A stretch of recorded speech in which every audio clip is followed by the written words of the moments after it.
10 past 8 across East Kent, 107.8 at Thanix Academy FM. That was Chasing the Sun and The Wanted. I think somebody's winding me up today because all the songs have the word sun in them, and if anybody sees the sun, will they let me know? Now, this gentleman, I'm sure you possibly have come across him if you go to any of the live music gigs around Thanet. Brad Pittance has sort of, shall we say, exploded onto the local music scene in the last 6 to 8 months. Was in the Make Me a Star competition as well, down at the King's Theatre in Ramsgate, and did very well, thank you, and joins me in the studio this evening. Hello. Hello. How are you doing? I'm very good, thanks. Now, I told you all those months ago I'd get you in here, didn't I? You did say that to me. Because I was down there at the early stages of Make Me a Star, and there you were, and I said to you, oh, here's my phone number and everything else, and we'll get you in. The competition's now finished. You did rather well. How did you get on? Well, I was very fortunate to win the Songwriter Award, which was just a fabulous feeling, and great competition, a wonderful opportunity for people, and I hope that other songwriters out there in the area are really going to get interested in that as a competition more and more, because there are some great musicians in Thanet and some great songwriters, and there's an outlet which allows people to do original material in front of an audience. So I just think, I'm delighted that I won it this year, but there's a great opportunity there for all writers. Well, it's the second year that Academy FM have been involved, and it was an absolute pleasure. And I came across you in the very early stages down at the King's Theatre. I think it was a very wet and cold February evening, something like that. You turned up with your guitar and you blew us away. You absolutely blew us away, and I'd certainly had £1 on you getting through to the final and winning it, and I've gone and collected me winnings now. But first of all, let's get some more information about yourself. Now, Sure. You've only just come back to Thanet, haven't you? You've been away. That's right, yeah, I spent a few years living in Tenerife. Good. It was lovely. I mean, it's a beautiful island. I actually like the Canarian people a lot as well. They're nice people and they're very welcoming. It was the first time I'd ever lived abroad, and I just found that there is quite a big expat community there. But nonetheless, you were welcomed by the local people. They certainly never made you feel like a stranger when you were there. And I really enjoyed my time there. It was a great experience, but nonetheless, an island starts to get small, and you do start to miss family and friends and so on. And in the end, I thought, it's time to get back to England. Some people will say to me, you were in Tenerife, why did you come back? But, there are things about your home country that you do miss when you're not living there. Equally, I didn't want to go back to the same place, so that's why I decided I was going to come and move just along. I was in Surrey, and I decided I was going to move along to Kent. I'd got used to living by the sea, and so I thought, well, the Thanet area looks nice, and I wasn't wrong. I mean, it's so beautiful down here. Good choice. Yeah, Good absolutely choice, beautiful part of the world. Was it all the sunshine in Tenerife that got you down? To be perfectly honest, I've never been a sun worshipper. Yeah. It's nice to have good weather, and it's great when you can eat your dinner outside and you can wear a t-shirt for 11 months of the year. That is pretty nice, I've got to say. It gets boring. But at the same time, I'm not a person who wants to lie in the sun all day. No. When you're actually in the sun, you've still got to work for a living. Some people move out there and they think, I'm on a permanent holiday, but you're not. If you're out there, you've got to make a living. Perfect in Spain. I can just see you sitting there on the patio strumming away with a nice little Spanish tune. Sure, well, it started really when I just had an interest in music, first of all, listening, and then bought a cheap guitar. But I started to get more interested in singing than in playing guitar. And so I moved into just being a singer, and we were doing original material in a band for a number of years. And we were going quite well. We were playing some good venues in London, and this went on for a period of time, and the band imploded really in frustration because we kept being told something was going to happen, and it just didn't happen. And a bit stupid of us, I guess, because obviously if it was that close, maybe something would have done. But a long story anyway. So how did the Pirates come about? You're Brad Pittance, and you do play with a band, the Pirates, which That's I think is a brilliant name. Thank you. Yeah. My actual surname is Smith, and you'll remember when Brad Pitt and Angelina Jolie first got together. Yeah. They released the film Mr. and Mrs. Smith, and they met on that set, and that's how they got together. So it was all in the papers, and he ran off from Jennifer Aniston and so on. And I was on a skiing holiday with my girlfriend about that time, and a guy got on the coach and he said, went down with a clipboard and he said Mr. and Mrs. Smith. and somebody said, "Oh, it's Brad Pittance and Angelina Jolie on the coach," and I immediately said, "No, it's Brad Pittance and Angie Jolly Rogers." And from that, the name just came about, and Pittance and the Pirates just seemed to go together. It seems to work. Yeah, and that's where it came from. You couldn't have a better name though locally, with all the smuggling and everything else that went wrong around Thanet during the last few centuries. So probably a good idea anyway. What's the first track you've chosen for us tonight? The first one is it's kind of a bit of a strange song, really. I don't quite know where this whole thing came from, but it's kind of a mix of yodeling and sort of old folky type style of singing that was picked up by Morrissey, that way of singing. Did you know what? I've got my lederhosen on tonight. Have you? When you said you were going to do this. Okay, well, that's sort of where the melody was influenced, and I thought, well, that all sounds quite happy, so what I'll do is do exactly the opposite, and I'll make it quite a sad song. So that's where the song came from, and it's called You. Right, over to you then.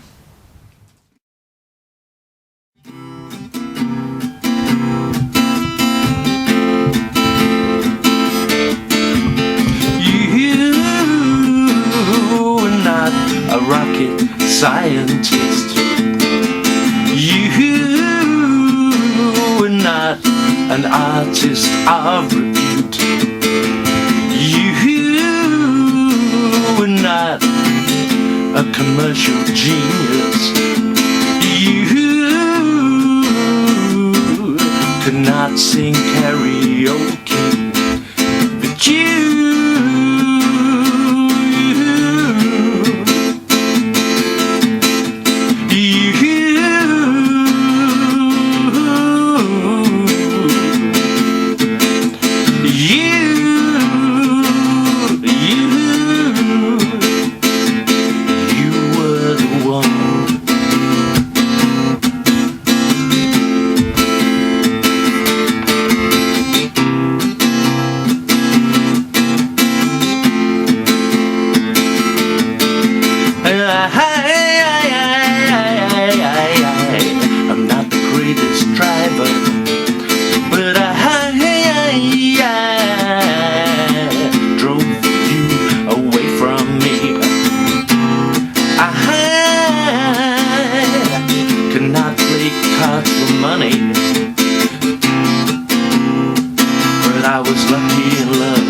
so strong.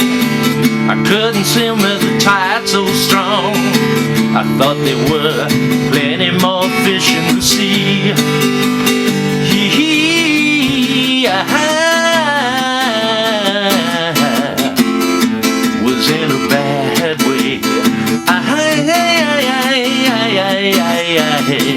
had another bad day.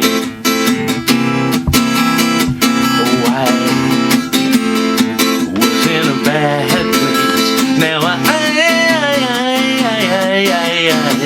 remember your face.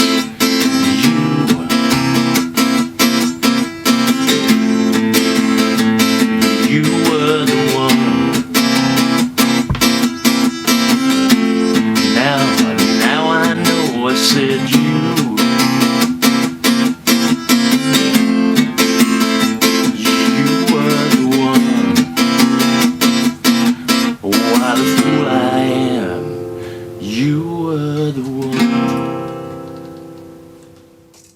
What was the influence behind that song?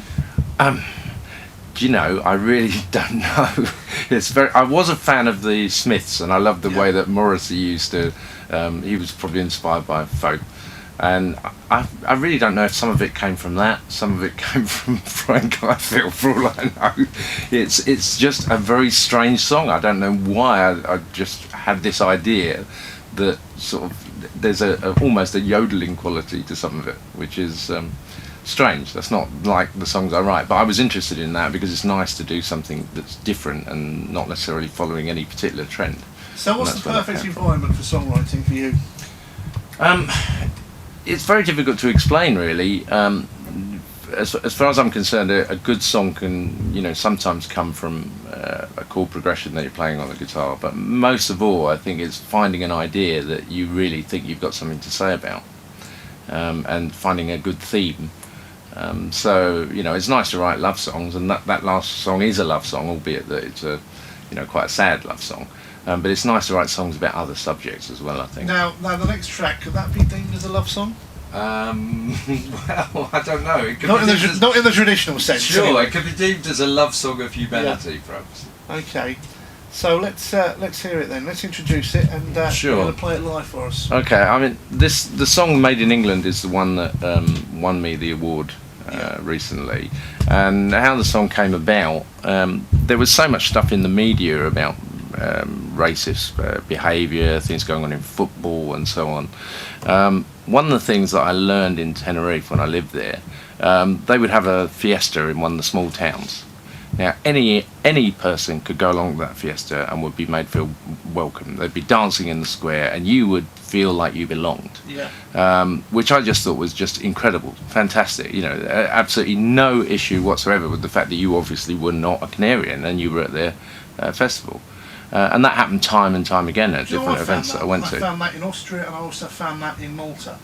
I've been to festivals in both of those countries, just been there on a holiday, and there's been something going on, gone and taken part, and they just embrace you. Exactly, and I just thought how wonderful that was. And it just struck me, and it still does, that I definitely learned some things from that culture, and some of that culture rubbed off on me, and I became an adopted son of that in some ways.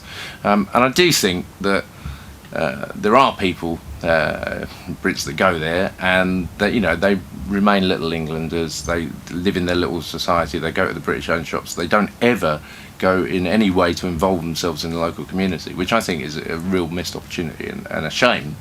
But equally, I think the other side of the coin is that if you do choose to live abroad, people should accept you, and you should accept the people where you live, and you should try and involve yourself as well in that culture. It doesn't mean you've got to change completely, but I just think at the end of the day, that's how people all get along. And I can't see any reason why we can't all get along. I hate the situation where people sort of want to make a difference simply because people's cultural background is different. And fortunately, my current band, Brad Pittance and the Pirates, we're a great example of how that can work. Our guitar player, Priyal, he's from Sri Lanka originally. Our drummer, Pedro. You're right. Yeah, that's right. Our drummer Pedro, he's from Cameroon. So we're quite a mix, really. And then you've got myself, who I'm English, but I spent a good time living abroad, and our bass player Simon Treadwell, he spent many years living in Perth, Australia, so we really are quite an international line-up, I guess. So that gives me the ideal opportunity to introduce the next track then, which is Brad Pittance, Made in England.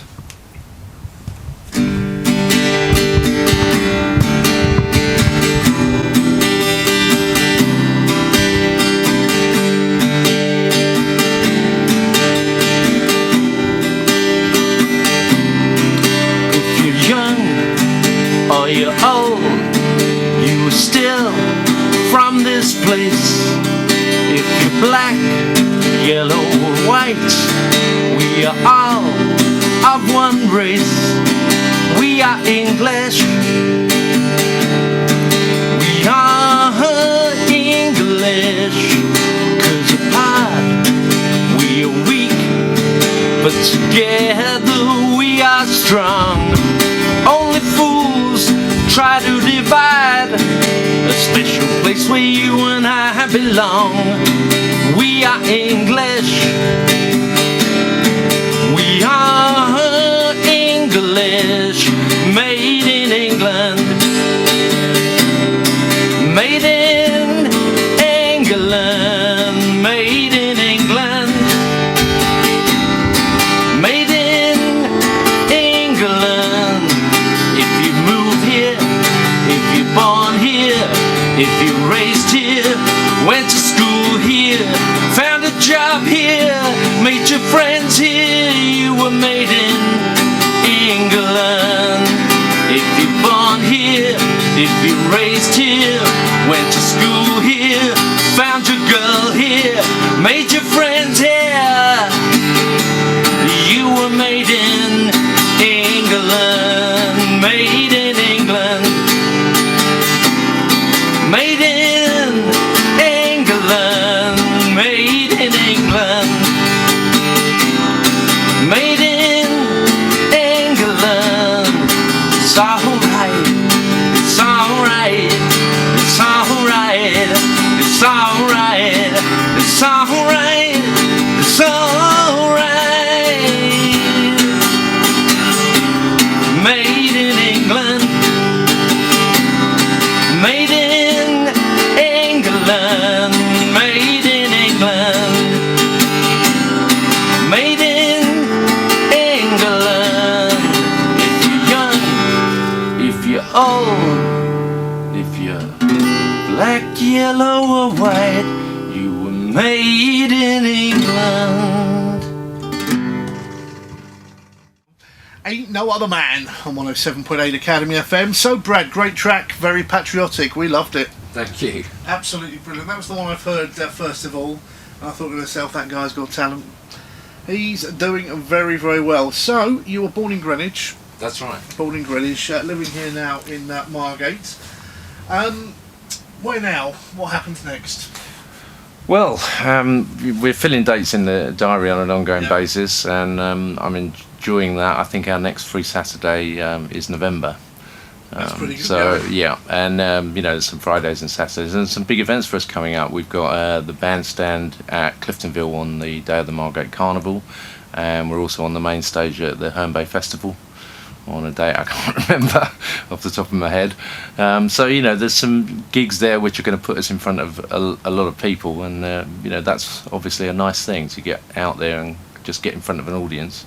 I'm continuing to write songs and obviously looking for an outlet for that, so at some point I'm hoping that I'll agree something with the record labels to get something out there. Brilliant, brilliant. And of course, so you're gigging around all the local venues here in Thanet as well, so keep an eye on Facebook and keep an eye on Twitter, and of course listening to the programme as well, because I'll let everybody know indeed what you're up to. Keeping really busy, talking about putting on a big fundraiser as well later in the year maybe, so we'll have some more information and more details on that. So listening to 107.8 Academy FM, and we will keep you up to date. Now, how can people follow you on Twitter or Facebook? All they need to do, I'm not a Twitterer actually. I have tried with the account. Twitter, that's the one. Yeah. To be honest, there are so many sites out there. There's things like MySpace as well, and Facebook in the end, and Twitter, exactly. I just felt in the end concentrate on one, because otherwise I'll be spending my life on a laptop. So they can find us on Facebook. It's Facebook / Brad Pittance. There's also a separate information page, Brad Pittance and the Pirates, and all of the information you really need is in that one place.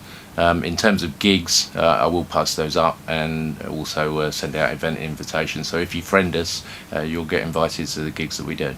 Absolutely great. And I'll tell you what, towards the end of the summer, bring the Pirates in.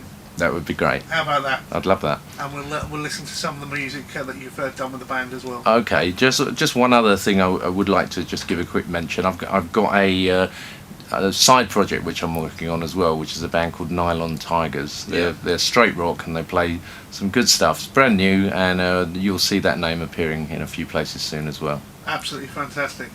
Righty-ho, Brad, thank you very much for joining us here at 107.8 Academy FM. And what you need to do, keep in touch with us here, keep listening in, and we'll let you know what's happening. And we'll invite Brad and the Pirates in a little bit later. Got music coming up from Level 42, The Chinese Way, talking to Minnie May after that.